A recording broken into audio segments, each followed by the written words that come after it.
Hello বিয়স, আপনাদেরকে দেখাচ্ছি এই কুত্তার ছোট ছোট বাচ্চাগুলি। ওর মা মারা গিয়েছে। সিএনজি ড্রাইভার ওর মায়ের গায়ের উপরে উঠিয়ে দিয়ে ওর মাকে মেরে ফেলেছে। এই বাচ্চাগুলো দুধের বাচ্চা। ওর মাটা দুনিয়াতে না থাকার কারণে ওর অনেক কষ্ট।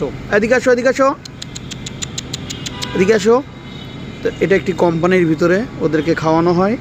ওদেরকে আলাদা নিরাপদ জায়গায় রেখে দেওয়া হয়েছে যেন ওদের কোনো ক্ষতি না হয়। যেহেতু দুধের বাচ্চা, ওর মাটা অনেক 4-5টা দিন মৃত্যুসজ্জায় ছিল। অনেক কষ্টের উপরে তার মা মারা গিয়েছেন। আমরা অনেক চেষ্টা করেছি ডাক্তার দিয়ে নানান ট্রিটমেন্ট করে বাঁচানোর, কিন্তু বাঁচাতে পারি না। কিন্তু বাচ্চাগুলো খুবই মিশুক এবং মানবিক বাচ্চাগুলো, মেনসে বাচ্চা যেটাকে বলে। দেখুন কত সুন্দর ওরা খেলাধুলা করছে। ওদের পানি, ওদের খাওয়ার, যেহেতু দুধের বাচ্চা, সময় মতো দেওয়া হচ্ছে। এই এদিকে আসো। দেখুন বাচ্চাগুলো কতটাই সুন্দর।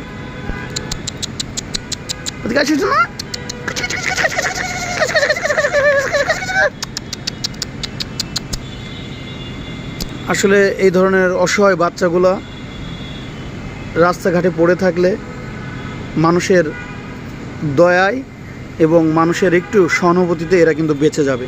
ভালো থাকবেন সবাই। আসসালামু আলাইকুম, আল্লাহ হাফেজ। দেখুন কত সুন্দর মায়াবী দৃষ্টি।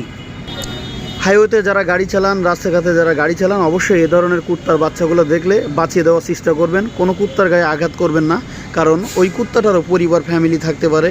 এমন ছোটোখাটো বাচ্চা কিন্তু তার সাইটে থাকতে পারে। একটা কুত্তাকে মেরে ফেললেন, অথচ তার বাচ্চাগুলো কি হবে? সেই দুধের বাচ্চাগুলা তারা কিভাবে বাঁচবে? এটা মাথায় রাখবেন। প্রতিটা গাড়ি চালক, ড্রাইভার ভাইদেরকেই আকুল আবেদন থাকবে।